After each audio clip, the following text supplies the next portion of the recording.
And the answer is, in my opinion, it's a part of the ninth gen. Why is that? And what is a generation?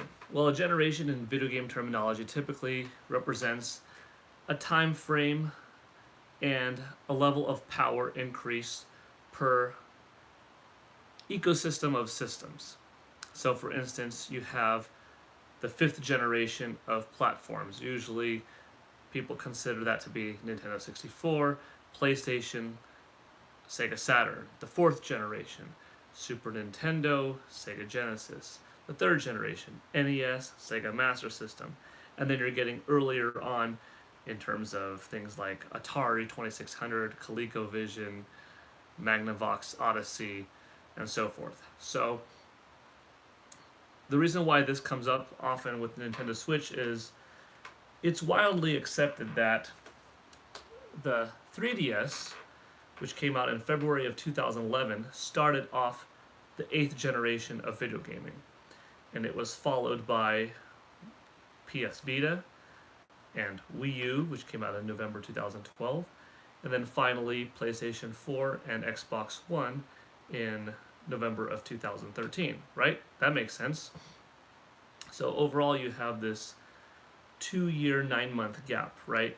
Time-wise, from 3DS to Xbox One and to PlayStation 4. When these three came out, with Wii U in the middle, which I have my gamepad in the other room at the moment, but when these four systems come out, they represented a new jump in both technology, graphic performance, and time, along with Vita as part of that. So you could say 5. Now, that's not to necessarily say that the 3DS represented a technological leap in visual fidelity and graphical horsepower performance over, say, PlayStation 3 and Xbox 360, right? No. So you can't say that it's purely based off of power that defines a generational leap forward. But you also can't necessarily say, oh, it has to be time. It has to be platforms that have come out within a 1 or 2 year span between each other, because as history has proven, sometimes video game generations come out with a pretty big gap in between them. Take, for example, after Generation 5, sorry, that dropped there. Hopefully I'm still alive. We're still good? We're still good? Okay. Oh, getting funny here. Alright. Take Generation 5, for instance. We finished with Nintendo 64, PlayStation, and Sega Saturn. We're going into Gen 6. The first Generation 6 system that came out was the Sega Dreamcast, which was a December 1998 console. That's pretty early, right? It's definitely not a part of the PlayStation N64 Saturn era, which was Gen 5. It's a part of 6 because it's representing a new form of technology moving forward, and time-wise, even though you could say, well, it's closer because it's 2 years after the last Gen 5 system, being N64, released in 1996, and further than the start of the next gen, which was PS2 in 2000, followed by Xbox and GameCube in 2001, right? Those are still 4 clustered systems together, representing technology being advanced and time being a different, more appropriate new cluster. So if you look at that, Sega Dreamcast came out December 1998 as the start of Generation 6. The last console to come out in Generation 6 was Xbox, November 2001. That's 2 years and 11 months, basically 3 years on the dot, almost, between those two systems that came out. GameCube was released a little bit earlier, September in 2001 in Japan, followed by the November release in North America.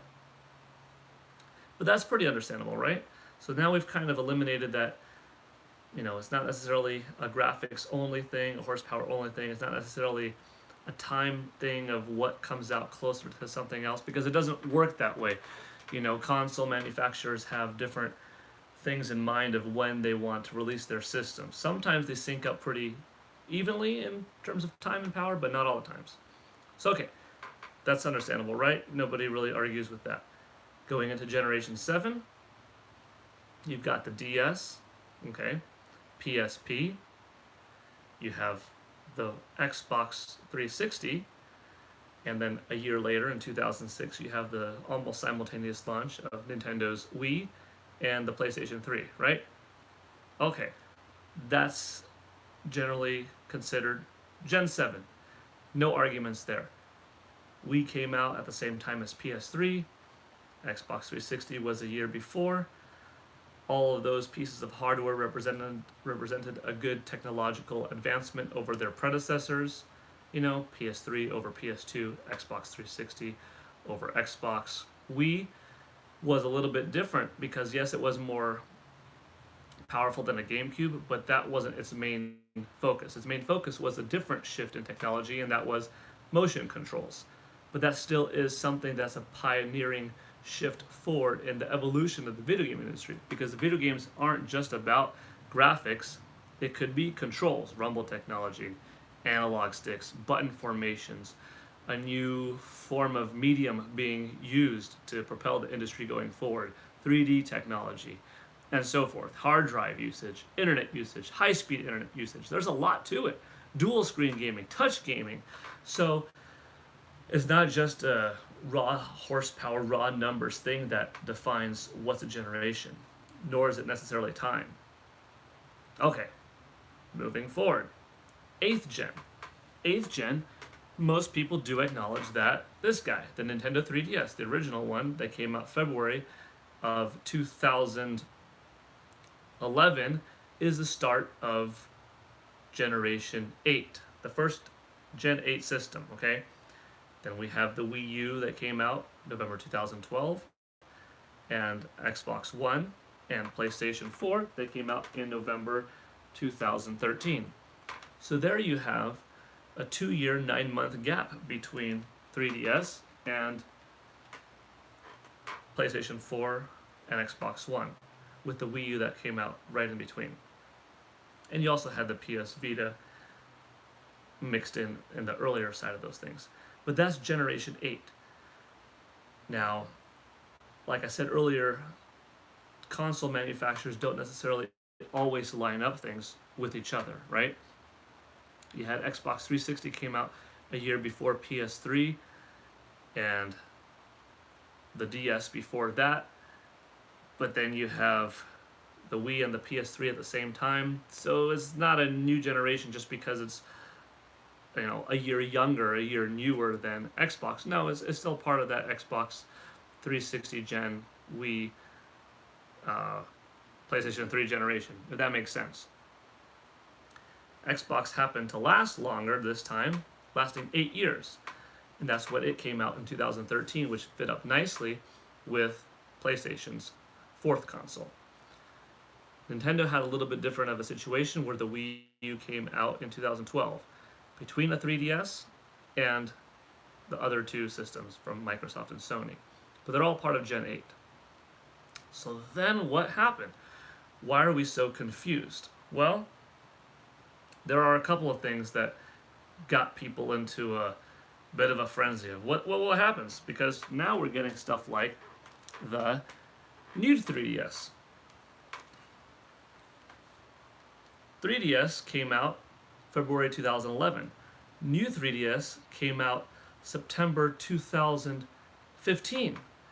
That's a 4-year, 7-month gap.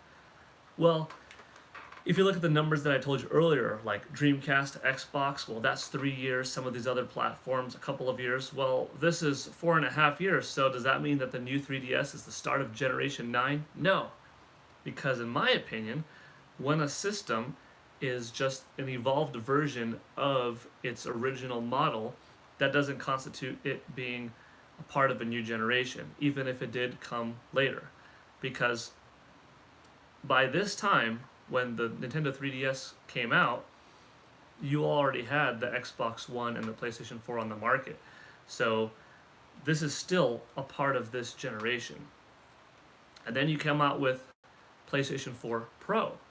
Okay, that came out November 2016, 3 years after the PS4 original model. Kind of like these two did, 4.5 years apart. Those two came out 3 years later. Does that mean PS4 Pro is the start of Gen 9? No, it's not. It's just an evolution of a Gen 8 system.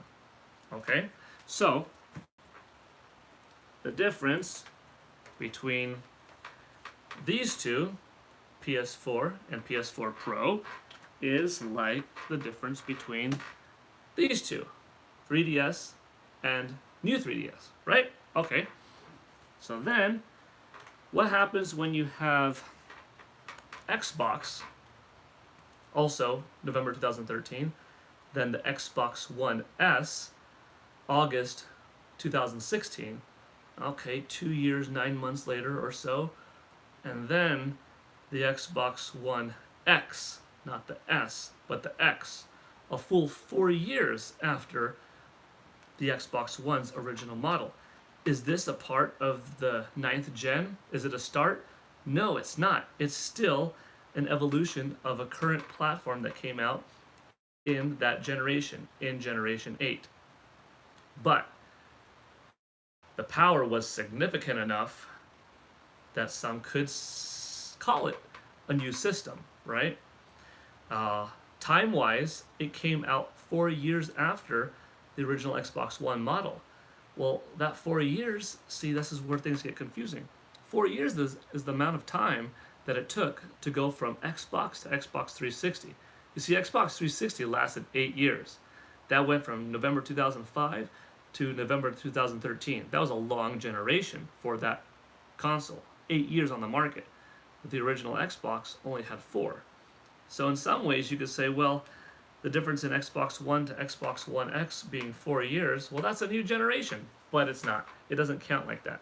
Now, if Microsoft wanted to retroactively call the Xbox One X as a 4th platform and have their next Xbox coming out November 2020 be called the Xbox 5, they could.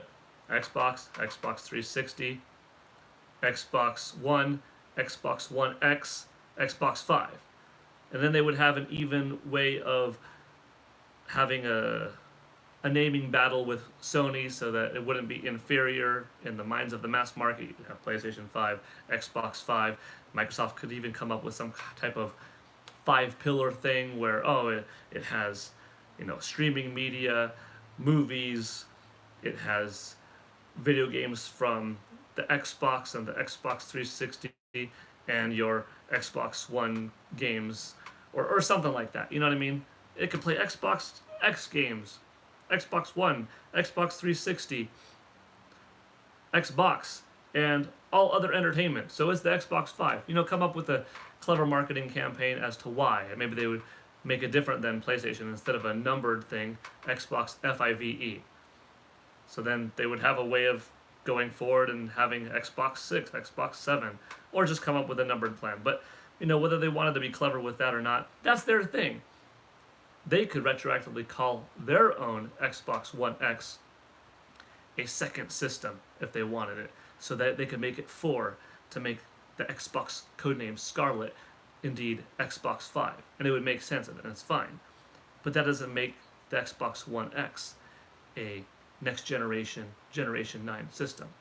So, why is there some confusion? And that's because of this guy. The Nintendo Switch came out in March 2017. Okay, that's 3 years and 4 months after the Wii U. Sorry, I'm mistaken. 4 years and 4 months after Wii U. Wii U came out November 2012. Okay, and Nintendo Switch came out March 2017. So 4 years, 4 months later. That's a little bit on the short side for Nintendo, but it's still longer in between these two systems than the Xbox and the Xbox 360 were, right? Because as we discussed earlier, that was 4 years. So you've got the Nintendo Switch, okay. It's another system going forward. It came out after 3DS by 6 years, after the PS Vita, after the Wii U by over 4 years. It came out after the PS4 and after the Xbox One, which were November 2013 systems, so a full 3 years and 4 months later. Okay, so time-wise it's there. the advancement in technology. It's there certainly over their last Nintendo system, which was the Wii U. You know, you're looking at a couple of hundred flops versus almost a teraflop here. You're looking at 2 gigs of total RAM versus 4. So it's a significant upgrade over the Wii U, but it's also a tremendous upgrade over the 3DS. And this also is unique because this has become both their, home console and their portable console. And literally with the Nintendo Switch Lite, again, it's not, oh, it's a part of Generation 10 because it's something new. It came out 2.5 years later. No. It's a different model of the Nintendo Switch. Kind of like the 3DS and the 3DS XL, the new 3DS, I should say. Or the 3DS and the 2DS. Still part of the same family, still part of the same generation, okay? Games are exclusively designed for it, right?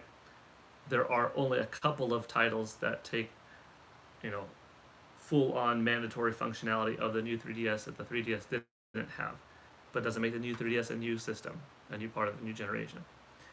There are a few games, quite a few nowadays, on Xbox One X and the PS4 Pro that aren't exclusive to those versions of the systems, but are upgraded to 4K content, to better textures if you choose for the 1080p, better visual, better frame rate, or higher resolution, lower frame rate models, and they, all that stuff. That's not what I'm trying to discuss right now. I'm trying to set the tone with getting people to understand that this is a Generation 9 system, the first of it, okay?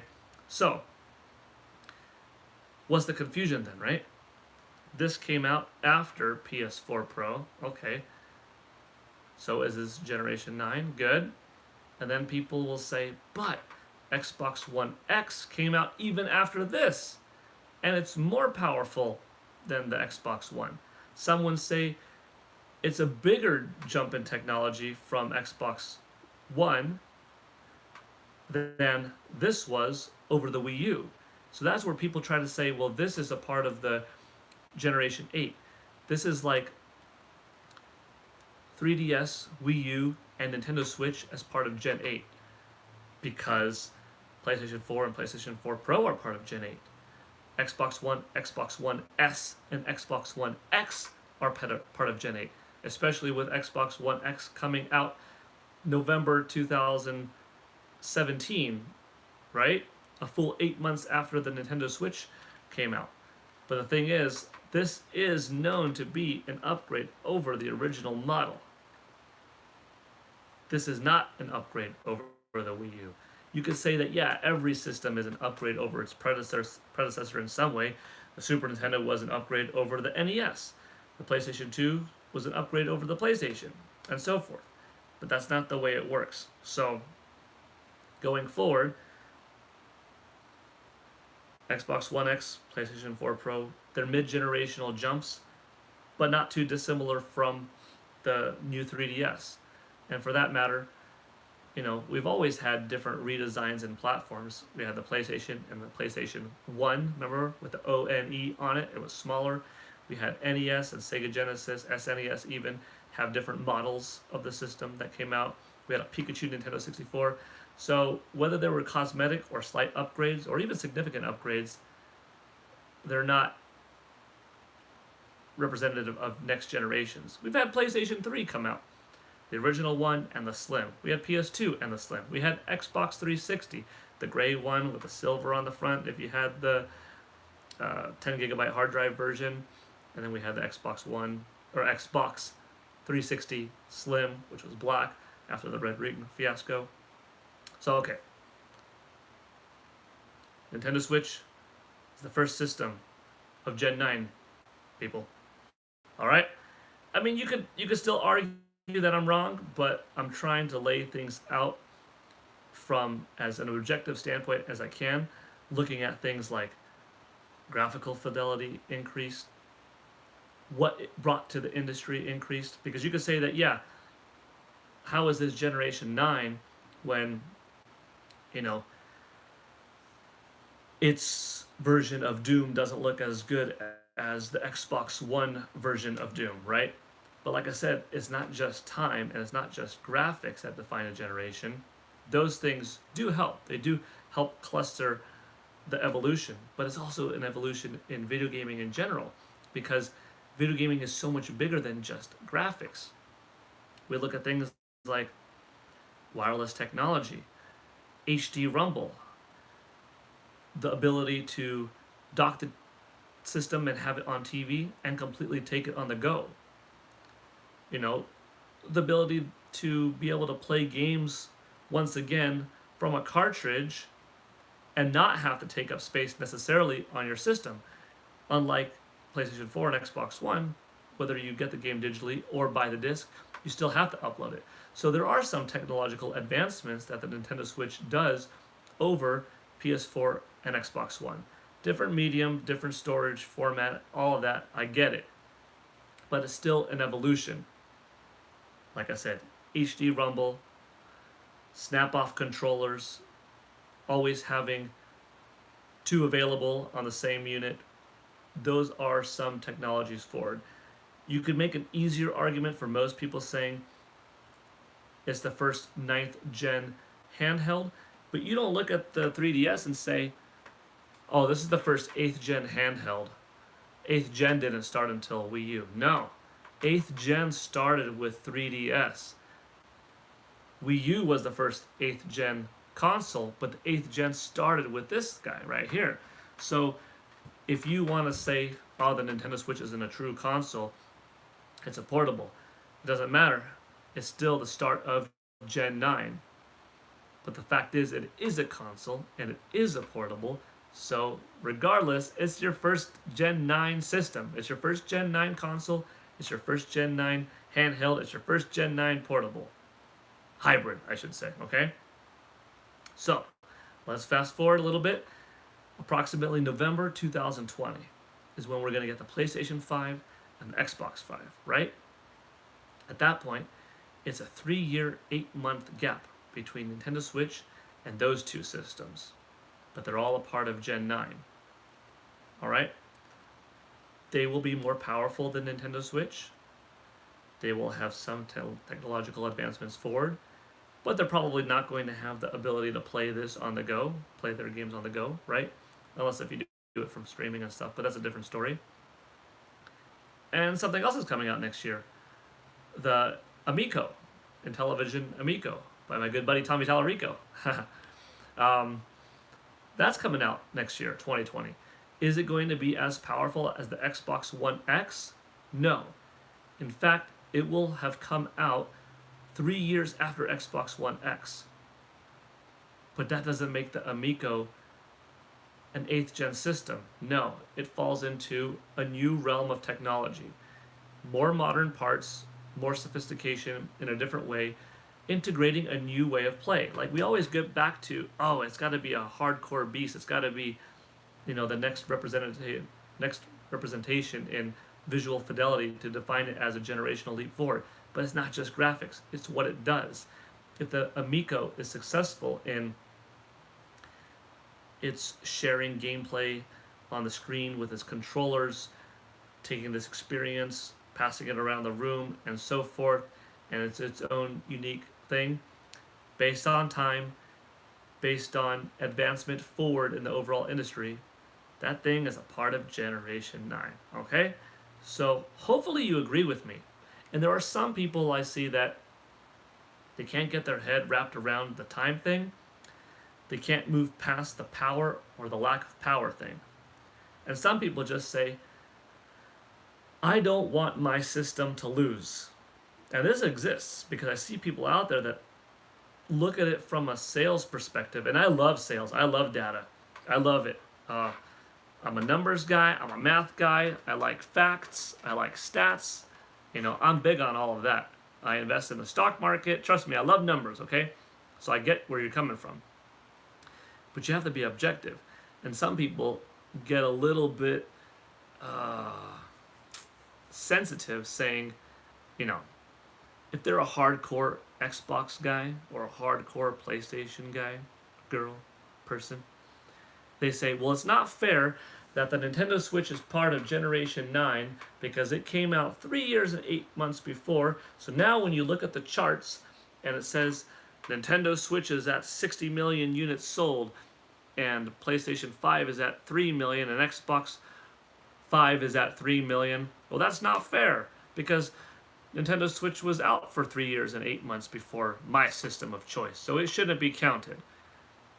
That's a silly way to look at it. I get it though, because all of us are maybe a little bit fanboy, maybe a little bit of a fangirl, a fan person at heart. Maybe not. Maybe some of you are totally impartial or totally partial. Well, you get what I'm saying. Maybe some of you don't care about anything, just want to play.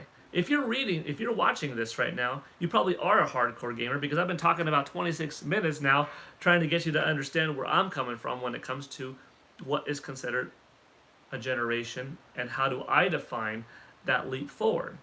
So the casual people, I have friends that I don't care what you're talking about. I just want to play the next Mortal Kombat. Just give me the next Zelda. Like, that's it. And that's cool. That's fine. But if you're one of the people that's on the internet forums, that's searching YouTube, that's passionate about this industry, like I am, well, that's why I'm making this video for you. So this video is not supposed to get seen by millions and millions of people. Probably won't, but it's not intended for that. It's for the, couple 100,000 hardcore people. I don't know if it'll even reach that many people, but it's for those hardcore gamers that search the web, that go on YouTube, that like talking in the forums with each other back and forth. So if you like this, and if it makes sense, that's cool. I appreciate it. If you don't, that's okay. You can come up with your own opinion why. It's not like I'm making the rule and it has to be this way, but looking at things from as many different standpoints as I can and trying to eliminate anything like, system favoritism or sales numbers, this thing is ahead of this thing and so forth like that. Like, this just makes sense to me. Well, anyways, that's almost a half an hour now. Thank you for watching. I appreciate it. I hope you've had a good time. I've had a really good time talking about this.